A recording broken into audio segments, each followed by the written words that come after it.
Nah kan mungkin kalau kita sharing tentang video yang profesional, kamera atau mungkin pakai kamera broadcasting itu kan mungkin tidak semuanya punya gitu kan. Maka dari itu saya mau sharing tentang smartphone videografi. Gimana sih bikin video pakai smartphone aja? Sekarang tuh banyak banget ya, kalau saya boleh cerita, content creator atau mungkin para di perusahaan juga kan mereka publish video gitu. Rata-rata mereka juga publishnya syutingnya itu pakai kamera handphone doang gitu, tapi hasilnya bisa bagus gitu. Tipsnya seperti apa sih? Barangkali nanti Pama atau rekan-rekan ingin mengimplementasikan, saya sesekali pengen posting di sosial media pakai video tapi di syutingnya pakai kamera handphone, itu bisa banget. Jadi maka iya, maka yang itu sekarang udah suka nge-share di Instagram, iya, bisa. YouTube, TikTok juga ya kan. Betul. Jadi kalau saya lihat juga beberapa company gitu, mungkin ada yang bergerak dalam bidang batubara juga, mereka aktif bersosial media, mereka posting kegiatan CSR, mereka posting kegiatan presentasi dan lain sebagainya. Itu banyak dari pesan-pesan yang lain juga menggunakan media video ini. Karena itu mungkin bisa dicoba itu untuk teman-teman ketika ingin share video. Nah, kenapa sih Pama itu mengadakan sharing videografi ini gitu? Kenapa sih? Kan saya mau cerita dulu nih dari data yang ada nih. Jadi ini dari survei ya, We Are Social and Hot Site 2020. Ini data diambil per Januari 2020. Kita angkat dari data internet aja ya. Oke. Jadi video itu nanti akan berkaitan dengan internet biasanya ya. Kalau untuk yang perusahaan yang bergerak dalam pemasaran digital atau digital marketing, atau mungkin yang untuk perusahaan juga yang ingin branding perusahaan di sosial media atau di internet juga, data ini akan penting banget. Jadi penduduk Indonesia itu 64% itu sudah menggunakan internet. Ya, Mas Andi. Itu tuh sekitar 174 jiwa orang, 174 juta orang itu sudah pakai internet. Ya. Bahkan Indonesia itu peringkat 7 di dunia yang menggunakan internet. Dalam sehari orang Indonesia tuh pakai internet tuh hampir 8 jam. Bayangkan itu waktu yang cukup lama ya untuk menggunakan internet. Dan 5 jamnya itu mereka pakai internetnya lewat apa? Lewat gadget. Artinya 5 jam sehari itu orang pakai internet gitu, lewat gadget. Itu kan market yang besar banget, Mas. Dari bangun tidur udah cek HP apa ya? Betul. Jadi tidur juga. Memang masyarakat Indonesia itu dari data ini cukup memang antusias ya dalam menggunakan internet. Kemudian dari 5 jam itu orang Indonesia pakai internet itu, ternyata 4 jamnya itu makanya buat apa? Bukan buat searching yang lain, tapi searching buat sosial media. Bayangkan 4 jam dipakai buat sosial media, ya kan? Bahkan Indonesia itu peringkat 5 pengguna sosial media terbesar di dunia. Orang Indonesia luar biasa. Mereka artinya dari data ini kita bisa lihat apa sih sosial media yang populer ya yang digunakan oleh masyarakat Indonesia. Itu ada YouTube, ada WhatsApp, ada Facebook, Instagram, Twitter, dan ada TikTok juga. Ini menarik banget ya. Jadi konten YouTube, TikTok, Instagram, Facebook, dan Twitter ini kan memiliki porsi yang besar terhadap konten video dibandingkan dengan sosial media lainnya. Dalam hal ini, konten dalam bentuk video digemari oleh masyarakat Indonesia. Nah, biasanya data ini digunakan nih oleh para content creator atau mungkin para perusahaan yang bergerak dalam digital marketing gitu. Jadi data ini dipakai nih, wah ternyata orang Indonesia senang banget nih nonton YouTube. Akhirnya dia bikin iklan di YouTube gitu. Jadi orang bisa terstimulus untuk membeli produk atau menggunakan jasa yang ditawarkan oleh perusahaan terkait. Ini data ini biasanya digunakan oleh para perusahaan yang bergerak dalam digital. Kamu pun bisa mengadaptasi data. Nah seperti ini YouTube, kita bisa lihat konten apa aja di YouTube karena base-nya adalah video ya. bisa teman-teman bisa lihat aja. Teman-teman juga kalau mau belajar tentang tutorial video editing ya ada channelnya saya gitu, bisa. Nah, kemudian ada Facebook. Sekarang Facebook juga memiliki fasilitas video yang cukup besar ya. Bahkan dia punya fasilitas tersendiri untuk orang-orang bisa posting video. YouTube juga Facebook juga sekarang udah punya video live gitu. Setelah Facebook itu ada Instagram. Nah, Instagram ini juga populer digunakan di Indonesia. Selain bisa posting foto, Instagram juga bisa posting video. Bahkan sekarang Instagram punya fitur yang namanya IGTV ya, Instagram TV. Itu teman-teman bisa posting video yang durasinya panjang di situ. Artinya Instagram juga melihat bahwa video ini ternyata menjadi tren yang besar ya di dunia internet. Begitupun dengan Twitter. Dulu kita nge-tweet cuman teks-teks doang gitu kan. Sekarang orang udah banyak banget nge-tweet ada postingan video di Twitter sekarang. Jadi konten video menjadi hal yang lumrah di sosial media. Dan terakhir TikTok yang lagi digemari oleh masyarakat dunia ini. Karena TikTok tuh seru ya untuk kegiatan entertainment. Sebenarnya ini bisa dijadikan peluang juga Mas Hanli gitu kalau mau pemasaran di internetnya TikTok ini, bukan cuma buat seru-seruan tapi bisa buat sedang jualan juga gitu ya, buat bapak ibu yang mungkin punya bisnis atau mungkin punya program ini di divisinya gitu. Saya mau share dalam bentuk TikTok, kan seru gitu. Bisa dijadikan media untuk promosi juga. Nah, ternyata video juga bisa untuk media training kok. Luar biasa. Kita lihat sekarang pemerintah menggelontorkan program Kartu Prakerja, di mana program ini adalah training online ya untuk para pesertanya. Adapun konten online-nya itu mayoritas adalah video. Artinya pemerintah pun menganggap bahwa konten video ini important, penting banget, sehingga bisa dijadikan untuk media training. Dan PAMA pun ternyata sudah merespon positif. PAMA sudah punya interactive learning di sini di iPic itu, di mana salah satu kontennya trainingnya itu adalah konten video. Dan teman-teman sekarang udah bisa akses iPic ini di satu PAMA ya. Nanti mungkin akan dibukakan untuk seluruh karyawan.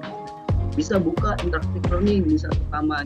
Teman-teman mau belajar training yang ada di engineering, profession dalam bentuk video aja.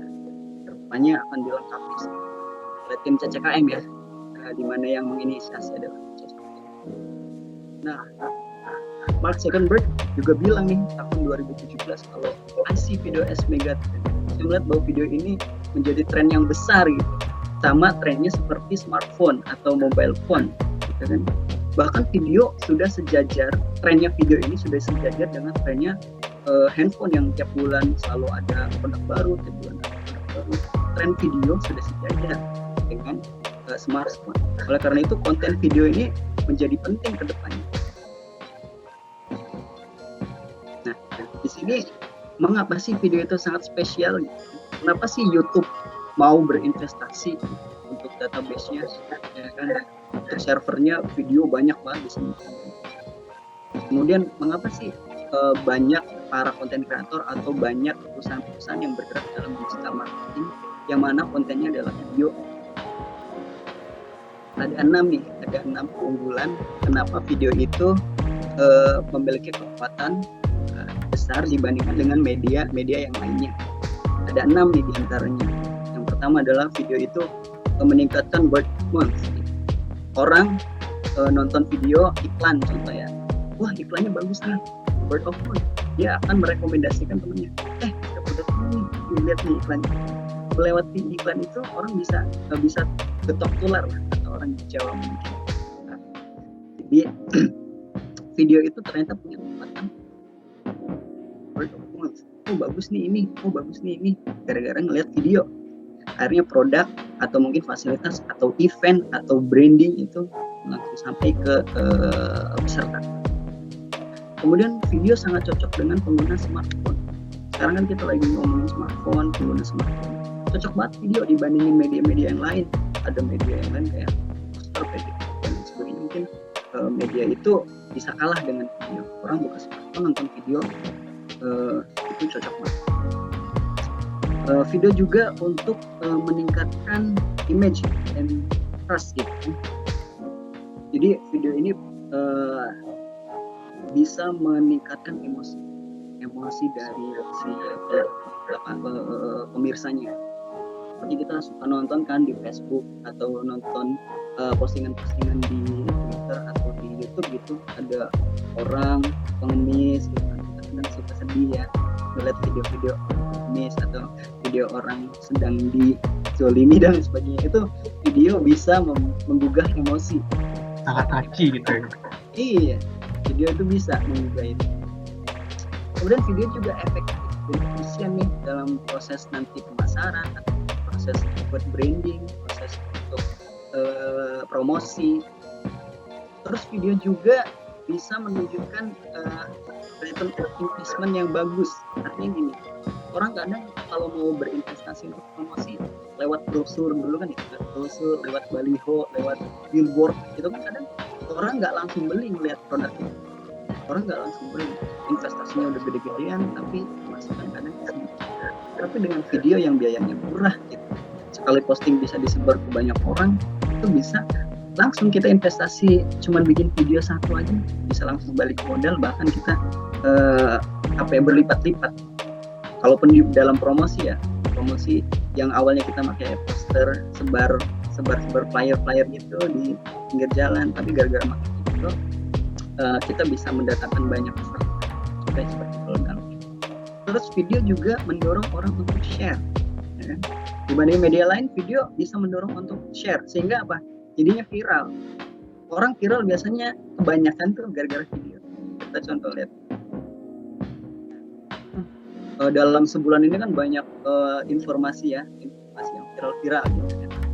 Jadi kayak si Ferdinand gitu kan kemarin dalam sebulan ini ya, dia bikin prank gitu kan, terus bikin klarifikasi, terus bohong gitu kan. Itu kan bisa bisa buat viral. Video itu bisa buat viral dibanding media yang lain. Jadi video punya kekuatan yang besar. Terus ada video tentang YouTubers gitu yang meremehkan virus corona. Ada juga video viral gitu, ada anak terus dibully sama penduduk sekitar.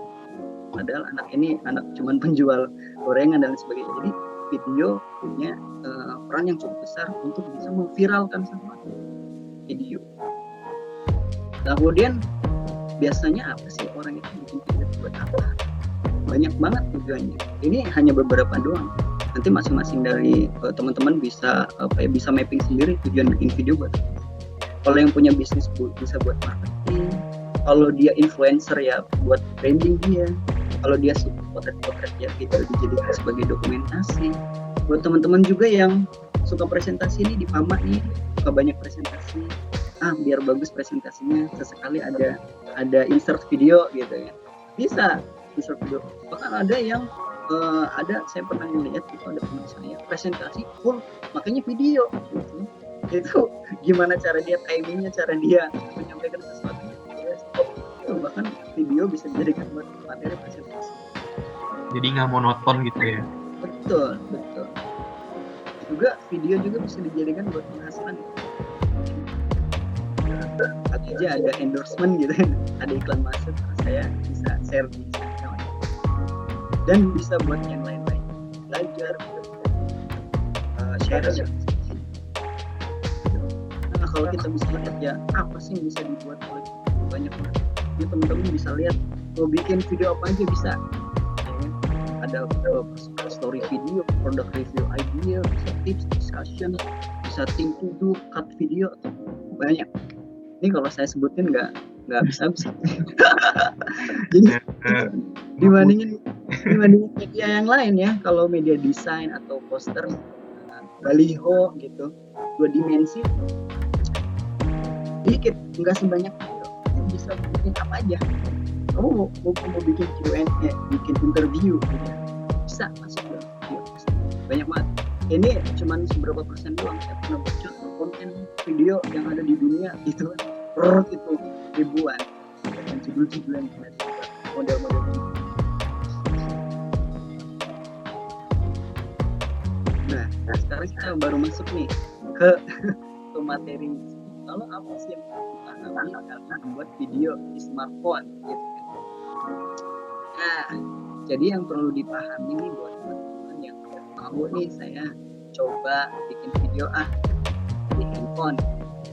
Kan pertama simpel aja sebenarnya dengan membuka handphone dan menyalakan fitur video, kamera video di handphone, langsung syuting udah bisa jadi. Tapi seenggaknya ada pembekalan materi-materi sehingga kualitas videonya itu menjadi maksimal gitu ya. Jadi kalau kita bisa lihat ada resolusi di dalam video ini. Ada resolusi 1080p, ada resolusi 720p, ada resolusi yang terbaru itu 4K ya, yang rata-rata. Sekarang banyak juga kamera-kamera handphone ini udah canggih-canggih, udah bisa syuting dalam format yang resolusi 4K ini. Nah, kita bahas satu-satu dulu. Resolusi 1080p. Ini resolusi standar. Nah, ini cocok banget buat diposting di YouTube. Jadi video teman-teman bisa diposting di YouTube dengan resolusi ini. Karena resolusi ini seperti resolusinya laptop, ukuran layar laptop. Nah, resolusi ini cocok standar buat video. Enak juga buat ngeditnya. Cukup. Pengen lebih rendah lagi, resolusinya ada 720p. Ini nanti kualitas videonya lebih turun, lebih kecil, cocok biasanya dipakai buat sosial media kayak Instagram, buat di-share di Facebook. Jadi bisa pakai resolusi. Untuk 4K ini digunakan buat profesional video aja. Ya teman-teman pengen nge-shoot produk gitu kan, pengen nge-shoot pemandangan, itu bagus kalau makanya 4K, sekalian bagus, sekalian tajam gambarnya. Cuma nanti konsekuensinya adalah ketika editing pasti berat nih pas ngeditnya, kayak nge-lag gitu kan, karena videonya kan gede. Kemudian storage-nya juga kan nanti dia makan storage yang besar ya di handphone. Kalau rekomendasi saya untuk video-video yang pemula itu ada di 1080p. Kemudian di fasilitas video yang ada di handphone juga ada namanya fasilitas slow motion. Kalau di iPhone itu udah ada tuh fasilitas slow motionnya. Jadi kayak teman-teman pengen bikin video yang rambutnya berkibas tapi pelan gitu kan, slow mo gitu, bisa. Mas Hanli pengen senyumnya pelan gitu kan, slow motion, bisa. Sekarang di iPhone-nya bisa. Kalaupun di Android belum bisa, itu bisa dilakukan ketika editing. Ketika di editing, tapi kita lihat juga frame per second-nya, biar videonya nggak patah. Jangan sampai pas senyum tapi patah. Ini bisa dilihat di editing. Kemudian di fitur kamera video juga di handphone itu ada namanya optical image stabilization. Nah, ini udah ada nih fiturnya kalau teman-teman otak-atik ya. Coba lihat-lihat setting-setting kamera di handphone gitu kan. Nanti ada nih namanya optical image stabilization. Di sini ada screenshot video stabilization. Intinya adalah ketika teman-teman mau merekam video dalam posisi bergerak, berjalan, nanti videonya dia akan stabil, gambarnya nggak goyang-goyang, nggak shaking gitu. Orang jadi pusing lagi gambarnya terlalu. Jadi aktifkan fitur optical image stabilization atau video stabilization. Ini tips yang pertama. Pahami dulu tools atau fitur yang ada di kamera handphone teman-teman masing-masing. Kemudian, sebenarnya tanpa peralatan apapun teman-teman udah bisa langsung bikin video sebenarnya. Cuman kan kadang untuk menghasilkan kualitas yang lebih bagus dan lebih maksimal, maka kita perlu peralatan-peralatan. Ya ada tripod gitu. Ya lagian bisa dicari di online, harganya murah. Karena pemula gitu. Ada tripod, ada GorillaPod gitu. Terus ada stabilization biar videonya stabil. Terus ya biar audio teman-teman itu bagus, pakai mikrofon. Terus biar cahayanya jadi terang ya ada tambahan LED. Tapi ini sekedar pengetahuan aja, bisa dipakai, bisa enggak gitu. Tapi untuk menghasilkan video yang bagus seperti profesional video itu biasanya peralatan ini, equipment ini biasanya dipakai oleh mereka. Peralatannya yang paling basic banget tuh ini ya Pak ya? 3 Iya. ya?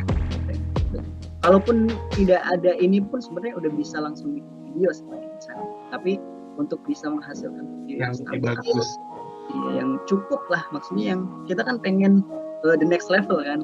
setelah Betul. jadi kalau bisa fasilitas ini juga bisa disediakan teman-teman untuk ketika ingin membuat video.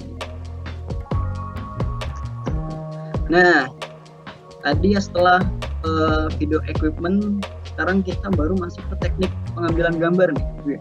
Ini berat banget bahasanya nih, Mas Hanli. Mungkin teman-teman yang belum pernah gitu ya, atau asing ya dengan konsep-konsep video itu cukup agak sulit. Tapi saya bisa pakai ini analogi aja.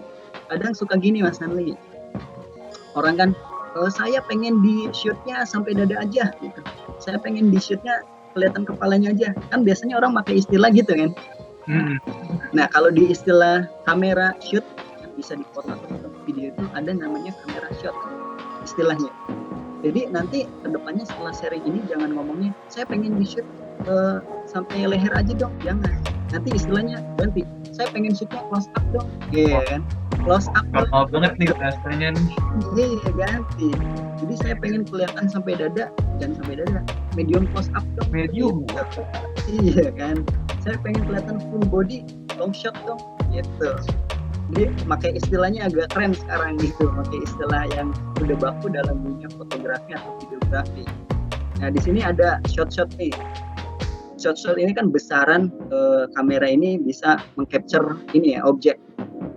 Saya pengen nih ngambilnya dari atas, orang kan gitu. Saya ngambilnya dari atas, dan dari atas. Bird eye view dong, seperti burung gitu kan. Bird eye view. Terus saya pengen ngambilnya dari bawah dong, jangan dari bawah bahasanya. Ambilnya dari bawah, namanya worm's eye view. Ya. Asik kan kalau kayak gini nanti. Kalau foto keluarga berarti long shot ya Pak ya? Nah, kalau foto keluarga nanti saya pengen videonya lebar, berarti ambil long shot dong, full body berarti gitu. Kan keren kalau sebenarnya nanti ke studio tapi pakai istilahnya udah istilah video atau fotografi gitu kan next level gitu loh. Nah setelah shot itu ada istilah angle nih. Shot itu kan tadi cara kita mengcapture objek kan, dekat jauhnya itu cara mengcapture objeknya atau posisi. Sekarang lebih ke angle, cara pengambilan gambarnya, posisinya itu seperti apa. Nanti kita bisa bahas ini di materi selanjutnya gitu. Untuk angle ini ada eye level, ada low angle ngambil dari bawah, ada high angle gitu. Ada ngambilnya kakinya doang, nanti kita bisa pelajari di materi selanjutnya. Oke, setelah tadi kita cara ngambil orang, cara ngambil objek itu besaran objeknya gimana. Sekarang kita belajar tentang kamera movement atau kamera bergerak. Dulu nih sebelum belajar ini mungkin ada teman-teman atau mungkin temannya teman atau temannya Mas Hanli yang belum belajar video, dia bilangnya kameranya nanti nengok dong ke kiri, nengok dong ke kanan. Nanti bahasanya jangan nengok, pakai bahasa yang baku di kamera movement yaitu panning, pan right atau pan left. Panning itu kameranya nengok ke kanan atau kameranya nengok ke kiri. Nah kalau panning bedanya dengan tracking. Kalau panning itu nengok, kalau tracking itu kameranya geser. Kameranya geser ke kiri dong, kameranya geser ke kanan dong, dan geser nanti istilahnya. Pakai kameranya tracking dong, tracking ke kanan, tracking ke kiri. Nanti kameranya tracking. Nah terus ada kameranya tilt, teknik kamera movement tilt. Ini kameranya nengok ke bawah atau nengok ke atas. Bedanya tilt ada pedestal. Kalau pedestal ini kameranya geser ke atas atau geser ke bawah. Jadi kalau ada yang nengok ke atas, nengok ke bawah, sekarang kameranya geser ke atas, geser ke bawah. Ada lagi nih kamera movement nih, ada zoom, ya kan? Ada zoom. Zoom itu biasanya udah umum lah kalau ini. Di zoom dong, berarti digedein dong, zoom in atau zoom out, dikecilin dong. Gitu. Kalau zoom mah biasanya kameranya itu dibesarkan titik fokusnya gitu. Zoom beda dengan dolly. Kalau dolly itu kameranya yang maju ke objeknya. Dolly in maju, dolly out kameranya mundur. Nanti efeknya akan berbeda. Terus ada kamera movement track fokus. Nah biasanya ini buat ala-ala nih kan, ngambil fokus belakang dulu baru fokus ke depannya. Biasanya kan gitu, orang ngambil ekspresi mukanya baru ngambil ekspresi tangan atau ekspresi apa gitu, track fokus, bedain titik fokus. Terus ada handheld nih, kameranya dipegang checking, biasanya dipakai buat video-video yang action atau lagi kegiatan yang drama banget, lagi ada bencana, biasanya handheld. Kerak. Ini dipelajari oleh para pembuat video atau videografi, bahkan sinematografi pun, para pembuat film pun dia belajar tentang kamera movement ini. Nah, ini sebenarnya teman-teman itu sudah masuk ke level medium ya, artinya skillnya teman-teman itu udah masuk ke level medium, karena ini udah dipelajari nih Mas Hanli, udah dipelajari kayaknya sih 2 semester ya. Kalau anak film ini biasanya belajar ini 2 semester, tapi teman-teman udah bisa belajar dalam setengah jam atau sejam. Luar biasa ya. Jadi teman-teman setelah paham ini, sebenarnya skillnya itu udah medium ya. Nah, untuk bisa skillnya sampai advance, karena kita kan materinya itu gimana sampai mahir ya. Tadi apa? Mahir videografi gitu ya, dengan smartphone. Nah, untuk bisa mahir kan berarti levelnya ditambahin lagi nih. Untuk level advance kita belajar tentang shooting video. Nah, setelah tadi teorinya udah oke, sekarang kita baru nih materi-materi tentang prakteknya. Gimana sih sebelum syuting? Kalau dalam istilah orang film nih, pre-production. Pre-productionnya gimana ya? Sebelum syuting nih ngapain dulu nih? Kalau orang film. Jadi sebelum syuting biasanya kita buat konsep dulu. Jangan sampai kita ngide doang nih. Saya ngide nih. Bagus sekali ya. Karena nggak dikonsep pun jadinya nggak dipakai kok, ide doang. Kalau bisa ide dituangkan dalam sebuah konsep. Standar konsep dalam videografi itu atau dalam perfilman itu ada namanya storyboard. Storyboard itu seperti konsep. Saya pengen nih konsepnya ada orang lagi digambarin, bikin gambar grafis. Ada grafis. Terus saya pengen nih ada si karakternya lagi di stasiun ya, nanti gambarin stasiun. Ada orang yang sampai, tapi untuk teman-teman yang nggak harus kayak gitu, bisa juga. Yang penting ingat saya pengen syuting. Tapi ini memudahkan ketika teman-teman nanti syuting, seperti syuting interview presiden direktur. Kalau nggak dibuatin konsep ini nanti saya baru pas di apa, jadi jangan pakai konsepnya TS gitu, on the spot aja. Pas geser sini, Pak kayaknya nggak cocok, geser lagi dong di sini. Oh Pak nggak cocok, geser lagi di sini. Nggak boleh kayak gitu, karena akan memakan waktu yang cukup lama. Gitu. Maka dari sebagai content creator nih udah bikin konsep dulu. Nanti pas syuting sama talent dia udah langsung siap, udah set di situ. Shoot.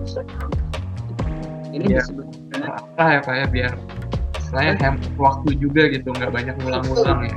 Betul. Jadi jangan sampai nanti karena konsepnya on the spot gitu kan, kita mikir, wah kok nggak cocok ya di sini, geser lagi kan, kasihan juga ya si yang mau diwawancarai, jadi blank duluan gara-gara geser-geser mulu. Nah setelah dibuatkan storyboard itu, dibuatkan juga naskahnya, skripnya nih, dialognya apa aja gitu. Ya ada orang yang bikin video yang penting syuting jadi, tapi untuk bisa maksimal, untuk bisa terstruktur kan harus ada skripnya gitu.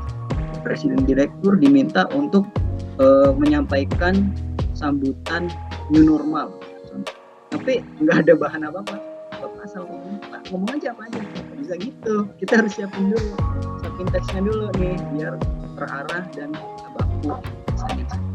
Ya intinya skrip ini digunakan untuk guidance sebelum syuting. Preparation awal ya Pak ya. Betul. Nah, setelah kita udah siapin nih naskahnya, teksnya, sekarang problemnya adalah di lokasi. Lokasi itu juga perlu diperhatikan. Jangan sampai wawancara presiden direktur, Pak wawancara yuk di ini aja Pak, di bawah tangga. etis gitu. Wawancara tahu di bawah. Lokasi itu menjadi hal yang penting juga dalam video. Lokasi harus sesuai dengan konsep videonya tentang sambutan apa gitu, atau ucapan hari raya Idul Fitri gitu. Tapi lokasinya syuting di dapur atau di itu kan nggak cocok, nggak pantas gitu ya. Kurang pas. Jadi lokasinya harus sesuai dengan konsep juga. Ya kadang tanpa dikasih tahu juga gue ngerti kan, bisa aja suatu saat kan orang kadang lupa. Jadi lebih terstruktur, maka lokasi juga menjadi bagian penting untuk direncanakan. Kemudian sebisa mungkin lokasinya itu view-nya oke. View-nya tuh bagus.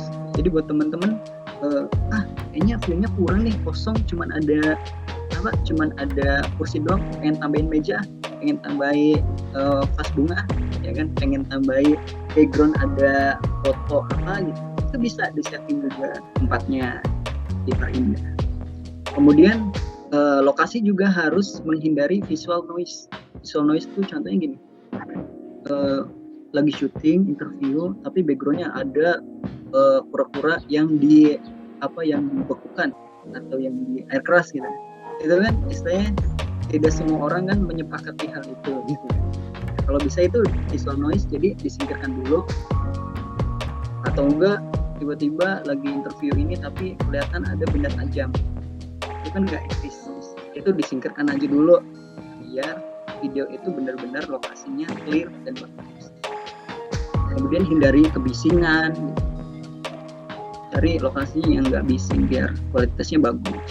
Kemudian lokasi kalau bisa multi angle itu artinya mau di syuting dari sudut manapun oke. Saya pengen kameranya nanti detik sekian mau ambil sebelah sana, sebelah sini, itu bagus banget kalau seandainya. Yang terakhir adalah posibilitas syuting. Ini penting juga. Saya pengen lokasinya di atas tebing, nanti di atas tebingnya ada posibilitas syuting itu harus lihat juga kondisi.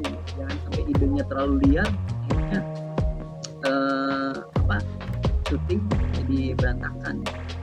Jangan sampai kayak anak-anak syuting di atas gunung akhirnya jadi kecelakaan. Syuting cari tempat syuting yang oke, yang penting pesannya sampai. Kemudian setelah pre-production atau mempersiapkan sebelum syuting, sekarang kita masuk ke syutingnya. Ini ada beberapa tips syuting nih untuk pengambilan video. Ada yang video dokumentasi, ada video interview, ada video traveling. Saya bikin 3 tips kan. Ini yang pertama ada tips video dokumentasi. Nah ini video ini nyaris bisa jadi tanpa preparation pun bisa. Kadang ya orang bikin video dokumentasi, wah ada huru-hara nih, asal aja udah ngambil video. Itu juga bisa jadi. Tapi kadang untuk bisa menghasilkan visual yang bagus itu perlu juga preparation. Untuk video dokumentasi ini nggak terlalu banyak peralatan yang bisa digunakan. Dengan kamera tanpa peralatan apapun, langsung record, syuting bisa. Tapi ada fitur-fitur yang perlu diaktifkan seperti grid itu biar nanti gambarnya bagus. Terus kalau bisa jangan di tempat gelap gitu, cari tempat-tempat yang terang. Karena video dokumentasi kan sebenarnya kekuatannya adalah di pendokumentasiannya kan. Makanya visualnya harus oke, harus terang. Ini tips yang pertama untuk video dokumentasi ya, nyaris teman-teman udah bisa buat video dokumentasi. Entah seperti video dokumentasi di perkambangan ya, on kamera sebenarnya sudah bisa gitu. Tapi untuk bisa the next level ya tadi peralatan perlu digunakan. Nah, setelah video dokumentasi ada tips selanjutnya itu video tentang introduction atau explanation. Video-video ini biasanya video tentang greeting, ucapan hari raya. Terus ada video Q&A ya, ada video tanya jawab. Saya mau tanya nih gimana perkembangan perusahaan ini buat video. Itu konsep syuting ini itu bisa digunakan. Terus ada video tutorial juga. Bahkan video trainingnya PAMA itu pakai konsep yang ini, konsep introduction and explanation yang syuting di iPic gitu kan, yang interactive learningnya PAMA ini pakai konsep yang ini. Nah di dalamnya tuh gimana sih cara syuting yang baik gitu kan untuk video-video yang seperti interview, tutorial dan lain sebagainya. Yang pertama, kamera itu harus sejajar dengan objeknya. Mau dia posisinya duduk, mau dia posisinya berdiri, harus sejajar kameranya. Terus pakailah tripod gitu. Pakai juga mikrofon karena interview kan kekuatannya di visual dan audio. Mikrofon penting. Jangan sampai interview tapi suaranya kecil atau bahkan kelihatan nggak kedengeran gitu kan, jadi videonya nggak nyampe gitu pesan. Jadi gunakan mikrofon. Terus syutingnya di tempat yang terang-terang aja, jangan menghindari tempat-tempat yang bising. Nah ini beberapa video-video yang perlu dihindari nih buat teman-teman yang mau syuting video-video interview gitu kan. Jangan sampai videonya di syuting selfie gitu, atau enggak videonya makanya potret gitu, atau videonya backlight gitu. Ada yang syutingnya dari atas, ada syutingnya dari bawah, ada yang syutingnya terlalu ngezoom, mukanya terlalu kegedean. Ini dihindari untuk syuting video-video kayak interview, tutorial. Kayak ibu-ibu mungkin tutorial masak kan, mas-masnya bisa tutorial benerin apa gitu, kendaraan atau otomotif dan sebagainya, itu bisa pakai teknik ini. Ini tekniknya ada introduction and explanation video. Nah, teknik yang terakhir atau tips yang terakhir itu tentang syuting video, itu tips bikin video traveling atau professional video. Biar next level nih, video traveling tuh nggak asal wah pantainya bagus nih shoot aja shoot gitu. Atau wah ini ada pemandangan bagus shoot aja. Tapi beberapa, maksudnya banyak dari para konten kreator ini memanfaatkan video yang bagus, juga memanfaatkan komposisi videonya sehingga pesan yang ingin disampaikan dari video ini nyampe. Nah ini the next level, ini bahkan levelnya udah advance ya untuk teman-teman yang belajar tentang komposisi video. Ini cukup lama waktunya untuk belajar ini, tapi saya bisa jelasin sekilas aja. Kalau kita bikin video, kalau kita pengen menyampaikan pesan di video itu tentang pemandangan, maka kita harus membuat videonya itu long shot. Syutingnya tuh long shot, cari yang luas. Kelihatan semua objeknya, kelihatan semua pemandangan. Extreme long shot. Kemudian untuk menunjukkan aktivitas ya kan, si karakter atau talent itu.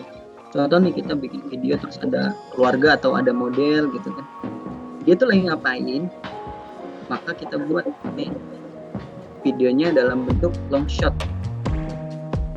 Wah dia lagi berinteraksi dengan alam gitu, buatlah long shot videonya ya kan? Ukuran long shot tuh kayak gini, ukuran long shot.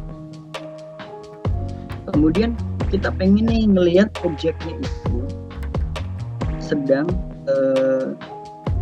melakukan sesuatu. Nah kalau objek sedang melakukan sesuatu, paling cocok di syutingnya itu full shot. Dia lagi ngapain nih? Dia lagi ngeliat pemandangan sekitar. Kita shootnya full shot. Jangan kebalik-balik nanti. Ini biasanya makna video ya. Video diambil tuh biasanya punya makna. Gitu. Terus kalau orang lagi ngeliatin ekspresinya, menunjukkan ekspresi atau emosi gitu, bisa pakai medium close up atau pakai medium shot gitu. Atau pengen lihat nih detail-detail ekspresinya, bisa pakai big close up. Ini komposisi framing di dalam video itu teman-teman bisa pelajari ini biar videonya itu saya pengen nih agak ala-ala sinematografi gitu kan, kalau YouTubers bilang sinematografi, yaitu videonya harus mengikuti kaidah-kaidah sinematografi, nggak asal nge-shoot. Ternyata video juga punya makna, ini makna psikologi. Nah terus selain shot tadi, ada kamera angle yang tadi sebelumnya saya jelasin, tapi ini lebih diperdalam. Kalau kita mau menampilkan suatu pemandangan yang bagus, pemandangan yang luas, kita makanya ber-A view. Jadi ini maknanya adalah teman-teman ingin menampilkan sesuatu yang luas gitu, ingin menampilkan pemandangan sekitar. Terus ada high angle nih. High angle biasanya digunakan untuk objek-objek yang memiliki psikologi yang sedang tertekan. Kalau orang nih, saya pengen nih bikin video pakai handphone, tapi short movie, tapi karakternya nih lagi sedih nih atau lagi kita pakai kameranya dari atas shootnya, jadi kelihatan dia terintimidasi. Terus ada ngambil kamera yang elevate, ini normal, ini biasanya digunakan untuk keadaan yang lagi netral gitu. Keadaan netral, dia lagi menjelaskan sesuatu. Biasanya MC sebelum membuka video dia makanya shot ini high level. Jangan MC buka video nanti makanya high angle, nanti kelihatan dia kecil, terintimidasi, nggak cocok, makanya high level. Terus low angle dipakai untuk karakter yang sedang mengintimidasi. Biasanya nih karakter yang lagi menyiksa orang, diambilnya dari bawah, low angle, karakternya diambil dari bawah. Jadi di karakternya, di orangnya ini, si talentnya ini sedang lagi mengintimidasi. Terus ada Dutch angle atau candid angle. Biasanya kameranya agak miring. Ini tujuannya untuk mengekspresikan karakter yang lagi gundah gulana, lagi bingung, lagi emosinya lagi nggak stabil. Biasanya kameranya diputar. Kalau kita nonton film ya, kameranya agak miring ya, dimiring-miring. Artinya dia sedang menceritakan bahwa karakter itu lagi bingung atau lagi keadaan emosi yang tidak. Dan terakhir ada frog eye view. Nah, ini cocok dipakai buat teman-teman yang punya properti gitu kan, atau lagi nge-shoot hotel, lagi nge-shoot gedung-gedung, biasanya ngambilnya dari bawah biar kelihatan megah gedungnya, gede banget, tinggi banget. Makanya frog eye view, karena dia karakter shot ini, karakter angle ini untuk menampilkan kemegahan atau keagungan. Nah, setelah kita belajar tentang pengambilan angle ya, sudut pengambilan gambar, sekarang kita pengambilan posisi frame-nya. Objek itu sebenarnya harus ditempatkan di mana sih? Ternyata dalam video yang serius orang sampai memikirkan si objeknya taruh di mana nih, jangan sampai dia taruhnya nggak tepat, karena dalam videografi itu secara teori itu udah ada aturan-aturannya. Ini akan cukup sulit sebenarnya kalau dijelasin, ini cukup lama. Saya bisa jelaskan garis besarnya. Kalau objek ya kan, objek di video profesional itu biasanya orang itu ditempatkan di sepertiga frame, bisa sepertiga di kanan layar atau kiri layar. Terus ada leading room tuh menunjukkan bahwa objek sedang beraktivitas. Jadi dikasih space yang luas nih, kalau dia lagi maju ke depannya dia space yang luas ke depannya. Dan sampai dia lagi jalan ke depan tapi objeknya ada di pojok sebelah kanan, itu terlalu sempit. Itu nggak boleh dalam pengambilan video yang profesional. Berarti kalau kepala itu Pak, objek yang kita pengen fokusin itu harus berada di garis itu ya? Nah betul, soalnya di sini kan ada headroom nih gitu. Ini orang nggak bisa nih kepalanya kepotong gitu kan, dalam sinematografi atau videografi itu nggak bisa nih teknik kepalanya kepotong, dia harus ada space-nya gitu, ada space-nya di atas. Begitupun dengan nostrum nih, orang nih kalau mau menampilkan karakter yang lagi marah-marah, ya dia kasih space lebih luas di depan. Tapi kalau karakternya ini lagi diintimidasi atau lagi dimarahin, ya kan, dikasih space yang kecil, gitu. Nostrum abnormal. Gitu. Dalam syuting video yang profesional dia sampai memperhatikan bagaimana penempatan objek. Cukup rumit dalam membuat video memang. Tapi ini untuk yang teman-teman yang ingin level videonya advance, profesional gitu ya. Profesional gitu. Nah, setelah kita udah tahu syutingnya, udah tahu gimana nanti cari lokasinya gitu. Sekarang proses terakhir adalah editing gitu. Kan videonya udah di shoot bagus gitu. Tinggal ngeditnya aja. Kalau di kalau di Android atau di App Store itu kan udah banyak ya aplikasi editing video, udah banyak banget di sini. Fiturnya juga udah lengkap, udah bisa kayak video editing yang ada di laptop gitu.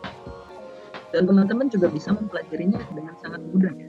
Banyak tutorial di internet. Kita tinggal gabung-gabungin sebenarnya. Di sini ada 6 base smartphone video editor. Ada Filmorago, ada Power Director, ada KineMaster, ada Videomaker. Banyak. Ini ada 6. Ini 6 yang terbaik menurut versi saya gitu. Saya udah coba semuanya dan ini fasilitasnya bagus. Kita bisa masukin musik, masukin teks, kita bisa tambah efek warna, efek gambar. Ini 6 aplikasi ini cocok banget buat teman-teman yang suka bikin video nantinya. Nah, sekarang Pak Noval, dari 6 itu mungkin ada yang punya ciri khas sendiri nggak? Kalau sebenarnya fungsi editing video itu nggak ada kekhasannya sih, Mas Handli. Hampir rata-rata sama. Dia bisa masukin teks, bisa masukin transisi, masukin efek. Cuman yang saya rekomendasikan itu ya ini yang paling bisa dipakai oleh teman-teman nih, Filmorago editing tutorial. Ini bisa dipakai teman-teman, bahkan sekali install terus gimana cara ngeditnya udah langsung jago. Karena panduannya udah jelas, bisa pakai bahasa Indonesia juga. Tinggal ngikutin langkah-langkahnya yang ada di sini sampai akhirnya video bisa di-render, gabung-gabungin, bisa di-post juga, bisa disimpan ke handphone kita, bisa di-post ke sosial media. Ini Filmorago, ini bisa dipelajari gitu kan. Banyak bisa dilihat di YouTube, itu nggak sampai 3 menit teman-teman udah bisa lah. Pun saya belum bisa mempraktekkan di sini karena waktunya cukup terbatas. Oke, terakhir kesimpulannya nih dari saya. Kesimpulannya itu sebenarnya ada 4 nih dalam membuat video ya, sehingga teman-teman menjadi seorang yang bisa dikatakan mahir videografi. Yang pertama, teman-teman itu harus menentukan konsepnya dulu sebelum bikin video. Jangan sampai konsepnya terlalu liar. Kalau terlalu liar terus bisa dieksekusi nggak apa-apa. Tapi kalau terlalu liar ternyata nggak bisa dieksekusi kan percuma. Buatlah konsep yang selogis mungkin sehingga bisa diproduksi dan bisa dinikmati oleh pemirsa gitu atau penikmatnya. Apalagi kalau kita masih baru, konsepnya nggak usah yang ribet-ribet banget gitu ya Pak ya, cukupnya simple dulu ya. Betul, kita emang kadang inspirasinya luar biasa gitu. Saya pengen masukin ini nih ada gambar bunga, terus keluar api, terus muncul dinosaurus di belakang. Ya oke sih, keren gitu. Cuma maksudnya possible nggak buat bisa dibuat gitu konsep itu? Oh bisa, ya udah kalau bisa go gitu.